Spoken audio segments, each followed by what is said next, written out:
हुजूर, ये बात सच है कि मैंने आपसे ब्रेक पे शेयर किया था कि वो सवाल भेजने वाला भी मुझे भेजता है और पूछता है कि आप गंगा जमनी तहजीब वाले हैं ना हुजूर, आपको क्या मालूम सच्चाई। कानपुर से है मैसेज। आपको क्या सच्चाई मालूम, आपने दोपहरी देखी ही नहीं। और सच तो यह है प्रतीक जी कि नफरत का इलाज नफरत से नहीं हो सकता, लेकिन एक ये बात बताइए कि जो ये कहते हैं कि अब बताओ क्या करोगे, हम तो ये जवाब देंगे, ये किस कैटेगरी में आता है? ये सवाल मुझसे पूछा गया है और इससे तीखा और इससे सीधा और इससे कड़ा सवाल कोई नहीं हो सकता। उसने कहा कि अब बताओ क्या करोगे, अब क्या बोलोगे? जवाब मैं देता हूं, मैं ही से पूछा ना, मुझी से पूछा ना, मैं ही जवाब देता हूं। जी हां, यह अपराध है। जिसके दिमाग में, जिसके जहन में भी यह बात आती है वो अपराध है और वो अपराधी है। और जो इस समय चुप है वो भी अपराधी है। कि गलत है, गलत है, गलत है। जो गलत है, जो गलत है वो गलत है। आप जिस तरह से करेंगे वो कौन सी धर्म की परिभाषा में आता है, वो निशान से है। आज भी कई भटके हुए नौजवान जी जी, आप कविता लिखिए, अच्छी कविता लिखिए, समाज को, भटके हुए लोगों को सामने लाइए, यही होना चाहिए। जनाब, क्या नाम है आपका? फरमान अहमद नाम है। फरमान अहमद। आप जी बोलिए।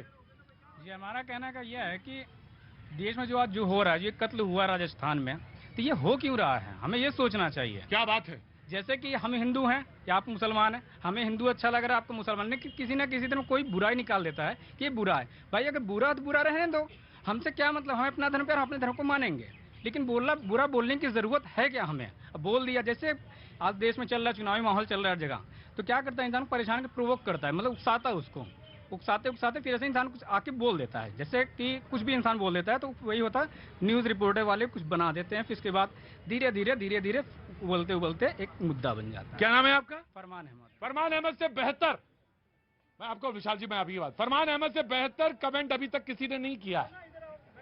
बोला वो पकाना में आ रहा हूं, हुजूर आली, मुझे मालूम है, ऑटो ढंग से पार किया ना वरना पता चला वहां पे, पता चला वो चालान कटेगा। और वो इन्होंने कहा फरमान साहब ने, एक मिनट रुकिए, बहस नहीं, हर चीज मजाक नहीं होती। नॉर्मल तरीके से और सवाल ये इन्होंने कहा कि बताइए वो पकने लगता है, पकते यहां तक स्थिति आ जाती है, चुनाव चलता रहता है।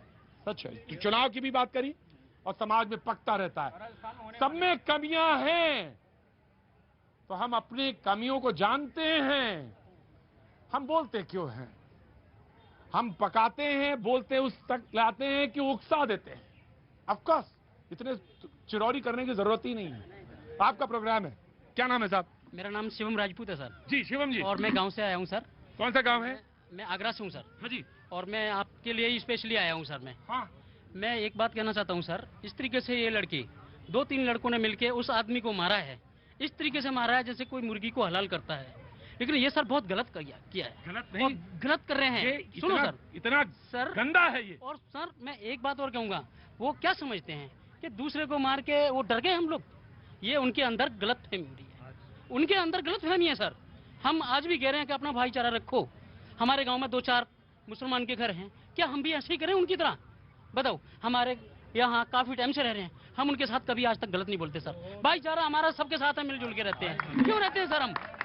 क्यों रहते हैं हम? क्यों कि हमें सिर्फ देश की पड़ी है सर, इस तरीके से हमें नहीं करना है गंद।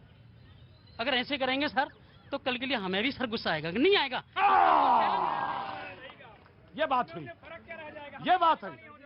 ठाकुर साहब चले गए, वरना तो बड़ी वजह बात हो। ठाकुर साहब हम आ रहे हैं, चुप रहो, शाम को मुझे मालूम है शाम हो गई है। ठाकुर साहब चले गए, ठाकुर साहब ने यही बात कही थी कि कब तक दबाओगे कहां, तो फिर समझ लो। फिर हमने कहा था ये नहीं बोलना चाह रहे थे, बोलना कुछ आप और चाह रहे थे। दरअसल यही नाजुक मोड़ है जहां पे आके समाज रुक जाता है और हमको समझ में आता है कि हमको क्या करना है, क्या नहीं करना है। यही बहुत महत्वपूर्ण चीज है। और इतना चीज समझ में आ जाए तो जो प्रवोक कर रहे हैं, जो उकसा रहे हैं, उनको समझना। जी आपका तजुर्बा ज्यादा होगा, कहां से हैं आप? मैं गाजीपुर यूपी से हूं सर। हाँ जी। मैं बस इतना ही कहना चाहता हूं कि मौन भी क्या साधने की चीज है, ना समझ है लोग जो खामोश है, और बोझ गैरों का कोई ढोता नहीं है। इश्क वालों की नई दुनिया यहाँ, बोझ गैरों का कोई ढोता नहीं है, और पीठ पर दे हाथ कोई क्यों किसी के, जब पराया दर्द कुछ होता नहीं है। हिंदू जागो। आपने सोचा कि माइक हटा लिया उन्होंने, है ना? हाँ बिल्कुल, बहुत ही कमीने इंसान है हम ना। आज मेरे मुंह से भी निकल ही गया। कि इन्होंने तुरंत जैसे ही हिंदू बोला इन्होंने माइक हटा लिया। हाँ, हिंदू है इसलिए माइक हटा लिया, और ये बोल रहे थे तो मैंने पूरी बात सुन ली इनकी। ऐसा नहीं है, बिल्कुल नहीं है ऐसा हो भी नहीं सकता। मुझे इस बात पर कोई एतराज नहीं है कि जो गलत है उसको गलत कहा जाए, लेकिन मेरा ये बात बहुत ज्यादा जोर है कि चीजें सुधरे कैसे, सुधारी कैसे जाएं। विशाल जी बोलेंगे, बैठे हैं चुपचाप, बहुत सब्र है इनमें, इतना ईश्वर करे सबको सब्र दे। देखिए प्रतीक जी, कल की जो घटना है ये उदयपुर की, मेरा विश्वास करिए निःशब्द हूं, लेकिन प्रश्न ये उठता है कि इस कट्टरवादी मानसिकता का इलाज क्या है। यह कट्टरवादी मानसिकता का इलाज सरकार कठोरतम से कठोरतम ऐसी सजा दे कि इस प्रकार के कुकृत्य करने की दोबारा कोई सोच भी ना सके। मैं उत्तर प्रदेश का एग्जाम्पल दूंगा प्रतीक जी। जब बुलडोजर चलने लगा था तब लोग कहते थे बुलडोजर क्यों चल रहा है।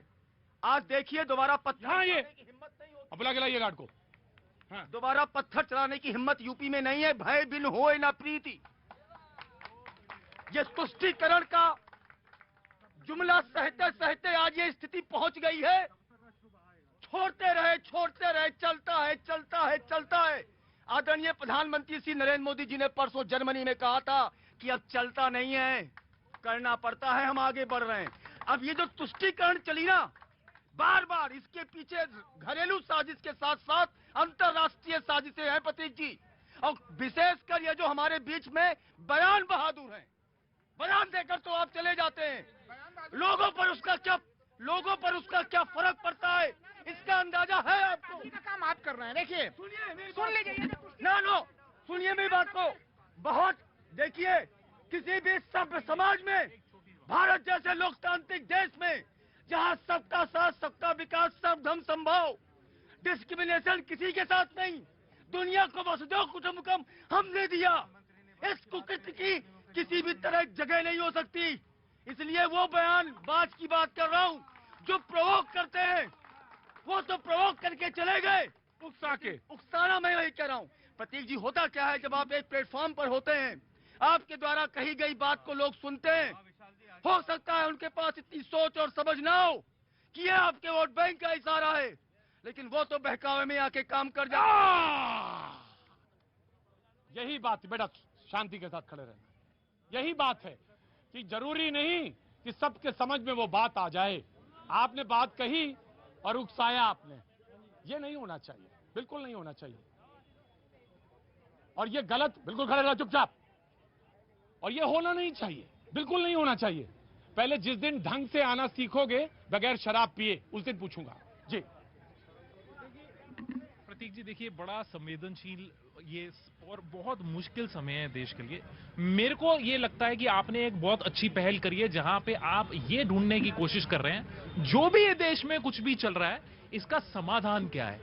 और समाधान नफरत का नफरत तो नहीं है, ये चीज तो बहुत ही क्लियर है। मेरा ये मानना है कि अपनी अपनी विचारधाराओं को अपने घर पे रख के सारे जो बड़े नेता हैं देश के अक्रॉस पॉलिटिकल पार्टीज, सबको मिलके एक साझा बयान देना चाहिए। वो एक शेर है,